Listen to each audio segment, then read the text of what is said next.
Welcome back, Maddin.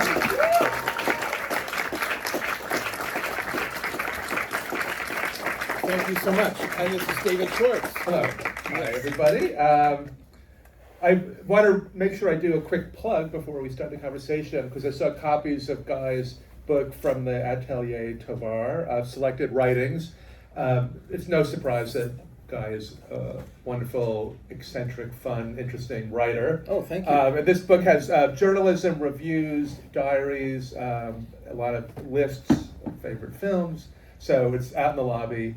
Maybe he'll sign a copy. It's really strange. I moved to Toronto briefly, and I didn't dare ship my diaries I was just paranoid that they would get lost or fall into the wrong hands, so I carried them personally to Toronto. And then I was walking down the street and I ran into a friend, and he was with a guy who worked for a publishing house. He said, "What do you have there?" And I said, "Oh, my diaries." He said, "I'll publish those diaries." I went, "Okay," and I just handed them to a total Just stranger. sight unseen. Yeah, Okay. and they got published, So and miraculously, I never here they read them are. or anything, and so I had written them for posterity as a gift to my daughter, but I was really indiscreet in some of them, and I really regret. Oh man. Okay, well that's even more tantalizing. Yeah. Even more of a reason to buy this book. Yeah, thank you for that plug. I want to, and actually, I want to ask about two, before we get into the cinematic inspirations and the production of the film. There were two maybe literary inspirations which you have brought up about this movie.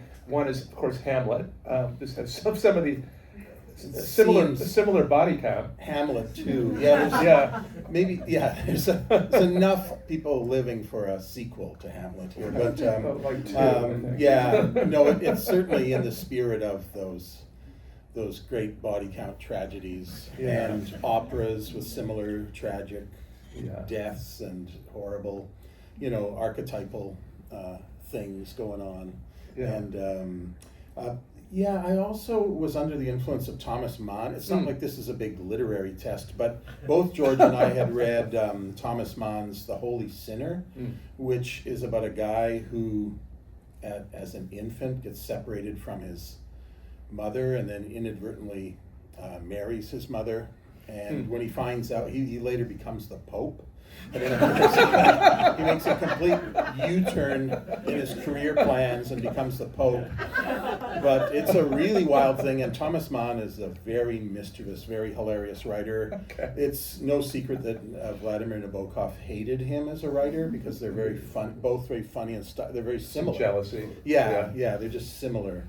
And I guess, I'm always influenced. It's not on the screen, but the precedent of Franz Kafka writing a novel about America is America, without ever having set foot in it, was there, and that was inspiring. And also, Well, the one I was going to ask you about was Herman Melville's Pierre, which is this of very course. crazy experimental novel he did after Moby Dick. Yeah, right, his follow-up to Moby Dick.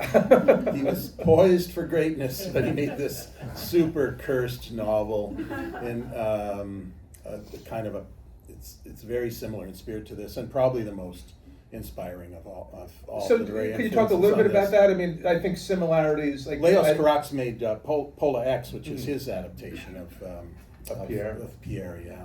But it has this sort of language that's very ornate and Right. satirical in some ways, but also not. But delivered Yeah. seriously. I'm very grateful to my actors, Kyle McCullough especially, the brunette of the two brothers, but also Brent Neal, who played Johan, the blonde. They just deliver the lines, these unsayable lines. So, God has left this mountain to the devil. We have all joined in his unholy dance. I don't know. Well, you're always kind of, one of the things I love about the movie is you're sort of undercutting the emotions. I mean, it's a melodrama. Yeah. But you're undercutting the emotions all the time. Like to have that revelatory scene at the end done with both of the characters yawning. Yes. Yeah. Well, it was when we came up with this project in 1991, shooting it then. There was a real vogue for, a real Oscar bait vogue for movies in which people confess they'd been molested by their family, you know, that sort of thing. And it's a horrible tragedy. You know, probably about 30% of you have probably been molested by family members. No show of hands necessary. This is not a film forum. Yeah. But, so I'm not mocking it, but it was just like, it was our attempt, it was Oscar bait. That's all. We were just making our own little effort for the You want Oscar. a show of hands? Might as well have the show of hands. No, I don't want to know. Yeah, that was sort of in the air. It was, you know, that sort of thing comes and goes. There's different raw psychic energies that come and go in the Vogue, and they're all very timeless and true as Euripides and Shakespeare and all that stuff, and then, but my real god is like George Kuchar. You know, I love basement underground films and things made out of paper mache, and I just, you know. Yeah, like, so this, for you, I mean, you had made 2 films before this. This was your third, and I understand that you were able to get a budget of over $1 million. $1 million Canadian dollars, which is like $20,000. No, well, we were able to hire union crew members and union people and pay people. Like the previous movies had been made on by volunteers, and I couldn't. People were starting to cross the street to avoid me, you know, when it came time to make another movie, because I was, you know, I'd really used up all the goodwill in the city of Winnipeg. But so we needed a proper budget, and it was around 900,000 1991 Canadian dollars. So whatever that is, it's probably like a $4 million movie, you know, like a Sundance film, you know. Yeah. So you know, some of the things that this film had, which were first for you, was the shooting in color. Yes. So, well, let me just ask that, and I do want to talk about the sets. You brought up George Kuchar. I want to talk about the whole look of the film. But your approach to color was inspired by like the first form of Technicolor. Yeah, I just assumed I was going to shoot this in black and white, and the film was already financed. And the guy who financed it, a guy named Andre Bennett, he was a distributor up in Canada, just assumed I was shooting in color. And when he found out I was shooting in black and white, he just about died. And he was desperate, and I didn't want to budge because I hadn't made anything in color yet. And he was saying, please, he was out on a window ledge when he was begging me, please shoot in color. The Japanese are buying anything that's in color, he said at one point. That'd be true, you know. But anyway, I got excited about it because I'd been watching some 2-strip Technicolor things just on VHS copies, and I most notably this musical variety show starring the Paul Whiteman Band. Anyway, King of Jazz. And I was really mesmerized by how fragile the color is, and the strangeness of just 2 colors at a time, because the chemicals in the stock really only permitted a kind of an apricot brown for skin tones and whatever else you wanted to be apricot brown, plaster or something like that, and then a second color which was a bluish turquoise. But I just decided to limit the frame to 2 colors at a time. Maybe I would get bold and add yellow as a sort of a wild card, and then I'd get scared and careful again and just go back to monochromes that are tinted, which is a silent movie tradition. And I just decided to be incautious in the tinting and go for full saturations. I didn't want people to think I'd accidentally tinted a scene. I wanted people to know that's emerald. You know? I actually read this thing, which I don't know if I'm getting it right, but you know, you recently had to restore the film, and so like, you know, work on the color again. And I think what you said was that this version is like you toned it down. I toned down the Decasia, to use Bill Morrison's term, a great term he invented, like where things were in that opening sequence where there's an Alpenhorn festival. I was just a maniac for Decasia, and you could barely it's like see decaying celluloid. Yeah, and you just couldn't see the faces in anybody in that scene in the original release of Careful, and I was thinking, do people even know what a really badly decayed, faded print means anymore? Like what it looks like? So and besides, I had the option to try a few different color gradings on that one scene, and it's really the only scene I changed, but I did change it not out of fear that I would alienate audiences. Certainly, you've seen the film; it's alienating enough. But I actually thought I'd like to. I think I made a mistake back then. I think I should have that early in the movie. I think I should have allowed people to see the faces better. They were really obliterated. So, and then it got more like what you saw tonight. You mentioned George Kuchar, which is a great reference, but I was thinking a lot about Kenneth Anger. So could you talk about just building the sets? I mean, I think this is probably the first Maddin movie filmed entirely like indoors, right? Yeah, that's right. Archangel was almost entirely filmed indoors, but this one was every shot was filmed indoors, and it was filmed in a very noisy. It was half grain silo and then with a garage attached to it where trucks were forever idling and squealing their brakes and things like that. So we had to record all the dialogue later, a couple months later when the film was edited. We had the actors come back, except for Gosia Dobrowolska and Paul Cox, Count Notker's and Mrs. Barinholtz or whatever, who both lived together in Australia, and we ADR'd their voices before they went back to Australia, but the rest of them were Winnipeggers, and they were just around. So after I edited, I was able to get them to come back.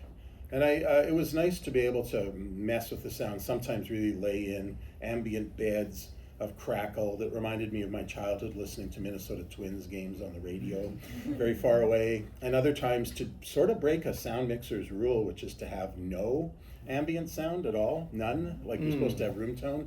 But when when you get rid of the dead silence in a scene, it really sticks out. There's some when Gregors goes to Count Notker's castle, and he's talking with that very strict butler who asks about bowel movements. There's no, like you can hear their tongues sliding around on their teeth because there's no room tone. They're just left naked of their voices. Yeah. I love the dog barking where you just hear the teeth kind of rattling together. I heard a couple of empathetic sighs, as if in the audience tonight Poor for dog. that. It was as if I'd actually severed the vocal cords. We just got it to bark and then didn't record the sound. Okay. And then I got someone's dentures and snapped them too. For the Foley work. And could you just talk a bit about the physical design? I mean, I'm sure you had a great production designer to work with. Well, no, I was just sort of feeling my own way. Okay. Yeah, I'm a little bit disappointed. I was really looking for a motif, like a reason to, like a motif that held all the interiors together in the movie, and all I could come up with, because I have no background in design or anything, was that doors would be sort of triangular for some reason. I have no idea why. They'd be mountain shaped or breast shaped or maternal, just maternally triangles. And but then I later watched, I think it was A Woman's Face, which is set in Sweden or something like that, and there were these beautiful sort of log cabin motifs painted on the walls in there, and I realized something like that would have been nice. But the rule was just fill the frame with as much nonsense as possible, and especially foreground, and so you're shooting through things and stuff all the time. Mission accomplished. Yeah, thanks. Well, the only time we reshot, it was never for a performance. It was always, there wasn't enough sort of enveloping clutter in the shot. We've got, this is disgraceful. Let's reshoot. So Sternberg. Yeah. Sternberg's a huge god for me. Just one more thing, then we are going to open it up for questions. Sure. But since you mentioned your childhood, I guess I'm not going to ask if this is an autobiographical film, but your father did have an accident with his eye being poked. He actually had that very accident that's mentioned in there. On his first birthday, his mother clutched him to her bosom, and she had an unpinned brooch, and it poked his eye out, and she felt very bad about it. And for the rest of her life, she poked her own eyes out in pictures of herself. Oh my Lord. Yeah, the doctors felt for her so much. They told her that a lie. They said that thank God you accidentally poked your baby's eye out because we discovered a tumor behind there and we were able to save his life. But she My didn't. Lord. She didn't. Wow. She went like bullshit. She just didn't buy it. But she was a sad person. Yeah. Yeah, it's pretty heartbreaking, but it was nice to make a joke about it. And speaking of which, my mother showed up at the premiere, and I was really busy. You're busy at premieres and everything. And just as the lights were going down to start the movie, I saw my mom's silver-haired coiffure a few rows ahead of me, and I went, "Oh my God, I forgot to warn my mother there's incest in this thing." And she's not so crazy about that as a subject. And so I just went over to her while the music was starting, and I said, "Oh, by the way, Mom, there's a little bit of incest." And then when the movie ended, I just saw that same silhouetted silver coiffure heading out the exit. But not to hang herself. No, she was just mad at me. It was kind of cute. She later did an interview about the movie, and she oh, bless her heart, she just said, "I like the movie fine, but there's too much incense in it." Yeah, there was a lot. Yeah, it was more than some people have in their movies. Okay, let's open it up. There's a few questions. Let's start over There's here. some right here. Yeah, some right down And there's here. a gentleman here. Hey, actually, the first things in my head were answered.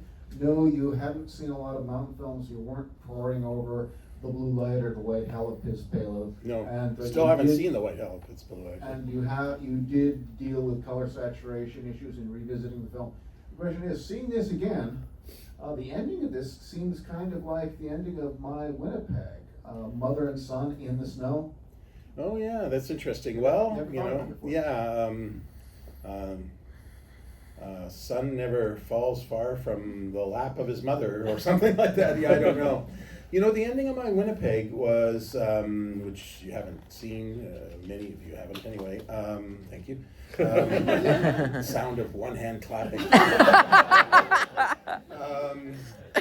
My daughter dreamt the ending of that movie, strangely, that my mother would be lying in the snow with a freezy wrapper stuck to her hair, and my dead brother lying with her, and they would be talking about things, and she told me this dream, and I just went, I didn't know how to end the movie, so I just put in my daughter's dream.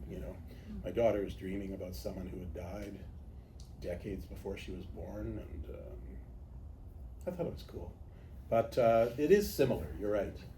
But also there's, I think there's countless fairy tales and folk tales that I've encountered also, Hans Christian Andersen and stuff like that, where there's lots of sons dying in the, they see their grandmother or their mother or something like this, Snow Princess and things like that. But also I repeat myself a lot. Guilty. Thank you. Yes, here's this gentleman. Well, in defense of incest, He said it was a pro incest. something I realized about incest recently, I think I was on edibles, and I realized, oh, nobody wants to fuck their sister. She was just the only one there. Sometimes it comes down to, that's. No, I think that's it. But that was the edibles as well. No, I think I cracked the case. But, Well, when you're a 14-year-old boy or whatever, your hormones are ruling you, and it doesn't your matter sister if is she's there. the only one there. you make a cogent case. Yeah. I'm sold. I buy it. Okay, all right. We debated whether to take audience questions. I think it's the right choice. Thank you. Yeah. I remember concluding after making it that it isn't a pro-incest movie anyway. It's just a pro-repression movie. It seems to be saying, Well, that's- just keep her down, One more question. It's Canadian, right? Yeah. It's an amazing film, and if I understand correctly, with Archangel, for example, you used old cameras and old Yeah. lenses and so forth. Did you follow the same idea of, okay, I'm going to try and find? Yeah, I used the same cameras for this movie, and My cameras broke on the first day of shooting a movie I made in 2003 called Saddest Music in the World. It was just 40 below. We shot indoors in a studio, but we were very disappointed to find that you couldn't heat the studio. And it was the middle of winter, and so the studio maintained the overnight lows, which were -40, and one day even -45. And I went to spring wind my camera, and the spring just snapped. It just sounded like a fatal heart attack for the camera, and it sort of broke my heart. But yeah, I just used them. They were perfectly good cameras, but and it felt good. They were old dear friends of mine. Yeah, thanks. And there's an arm up. Okay, there. great. Wait for Mike, please. Okay, thank you. I was just wondering if, after you made the movie, you did go back and watch any of those mountain movies, and you know how they are. Yeah, yeah, I think I saw The Blue Light, and not much of it stuck with me. I liked it fine, and it was before I realized you're really not supposed to like Leni Riefenstahl movies much, you know, but I liked it fine. I wasn't crazy about it, and I still haven't seen The White Hell of Pitzpaloo. I've seen a few. The master, the John Ford of the mountain film is this guy named Arnold Fanck, and I've seen a few of his movies. They're okay, you know, and then there's a John Wayne of mountain pictures in Germany as well, and I'm forgetting his name now, but he died shortly after I made my first visit to Munich. Yeah. Did you almost work with Leni Riefenstahl? Like, did you? I did hear that you were had cast her in a film that didn't get made. I deny it. No. You're among friends here, so. That's right. No one's recording anything or anything. No. She, after this movie came out, I got an excited phone call from a guy who ran an art gallery in Winnipeg, and it was a little fan letter from Leni Riefenstahl, who had seen this movie in Munich, where she lived. And it had her return address on it and everything, and it was kind of flirtatious. She was 92 or 3 or whatever, and still had another 10 years to live. I think after the age of 100, she was in a helicopter crash that killed a couple of people, but not her. And, it was just an unkillable old Nazi. And we had talked briefly. I was dating a Jewish girl at the time. Wow. And we had talked briefly about, I had a bit part, I thought, for her. To me, she was still just, like, she'd received the first Telluride silver medal as she was like a guest at the first she wasn't living in shame again. Right. She had, I guess, did she stand trial or even serve time after World War II for making those propaganda films? Yeah. But she had seemingly, to my ignorant assessment, seemingly had been, it wasn't even a matter of rehabilitation. She had made all these films. I didn't particularly care about the political beliefs or the personalities of any of my favorite filmmakers. I love C.B. DeMille, and he's probably just as monstrous, but right. However, so I briefly toyed with the idea, and I was very flattered that a legend had reached out to me, and so I was openly discussing it with my Jewish girlfriend, and she did not like the idea much, and I pushed back quite a bit. I was wrong. And then I was in Munich a short time later, and I was going to phone her up. I had her phone number. I was going to phone her up, but the filmmaker I was hanging out with, a guy named George Hickenlooper, who some of you might know. Oh, yeah. And he had Leni Riefenstahl's phone number too. And he said, I'm going to phone Leni Riefenstahl now. And I was like, what? She's my gal, And so I just watched him dial her up, and he's talking to this woman that sent me this flirtatious letter. And I was like, I'm not phoning Leni Riefenstahl. So anyway, the late George Hickenlooper, I dodged a bullet. Thank you, George. So because of sexual pride. I do have to ask about one other my favorite casting that you've done with a legend is you had Ann Savage, the Oh, star right. of Detour in a movie. Anne So- Savage, the star of Detour, perhaps the most ferocious femme fatale in film noir history, famously made Betty Davis hide behind a potted palm at a theater once. I didn't know she was still alive, but I just finished writing. I'd been commissioned to make a documentary about my Winnipeg, and I decided to write parts for my mom in it, but I didn't want to get my mom to act. She was getting old. And Dennis Bartok, who ran the American Cinematheque in Los Angeles at the time, at the Egyptian, wrote me and just said, "What's new?" And I said, I just finished a script. I'm really feeling optimistic about it. If only Ann Savage were still alive to play my mother for the set. And he went, "I know Ann Savage. I just dropped her off at home, you know." And so Ann Savage came to Winnipeg to play my mother. It was kind of incredible. She's terrifying.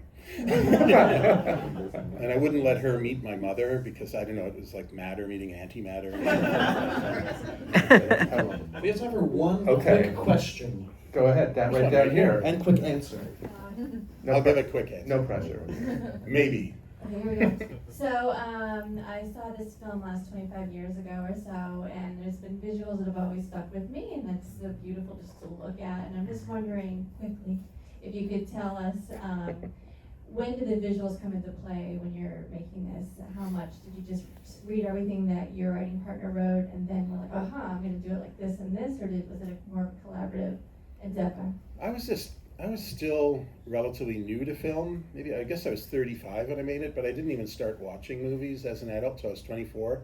So I was just watching movies all the time with friends, and looking in library books in those pre-internet days, and just sucking in things that I liked, and just and then sort of regurgitating them onto the screen. So I really didn't know how to work in color, because I was thinking about how color takes on all sorts of powerful meanings in color movies. Like the example I like to use is Nicholas Raeg's Don't Look Now, where there's a little red raincoat and the color red means so much in there. I didn't want to accidentally put something as meaningful as the color red in there without knowing what I was doing.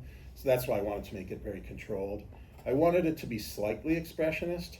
I think Brent Neal, the blonde brother, is an incarnation of expressionism somehow, just the way he speaks and the way he walks, and I was very pleased with the costume design around him. I guess one of my most important collaborators was Donna Soki, my costume designer on my first 4 films, and she's since moved on to academia and other things, but she just understood expressionist things, and I'm really pleased with how many buttons she put on on the dueling jackets, you know. That was 500 The fight buttons. scene was amazing. Yeah, we blew the button budget that day. And it was, I don't know, I was just kind of in a confident trance. It's not like the film's perfect, far from it, but I was just walking around with an obnoxious swagger that I could make up my mind and decide within a second what I wanted. You know, so Donna would say, "You want 38 buttons or 48?" And I'd go 48. You know, like just 1 second answer, you know, comprehend of things, you know. What scene should this be? What color? Green. You know, like that sort of thing, you know. So I think the mountains, we had a 14-foot limit on how high the mountains could be, because the ceiling was 15 feet, you know, and so we just designed the mountains out of plasticine, and then we hired some carpenters, like at union rates, to make these mountains. And I think the studio was about the size of a football field, and everything was in one room, so we could just move around from set to set and mountain to mountain. I foolishly, very rarely did I shoot all the mountains at once. I should have. A couple times there's a third of the mountains in one shot, but I should have given it the real view, you know. But anyway, we were just groping our way, and it felt good. Well, thank you. I think Yeah. we have to stop, but thank Okay. you so much. Yeah. And, thank you guys. Thank you, David. Yeah. Thanks.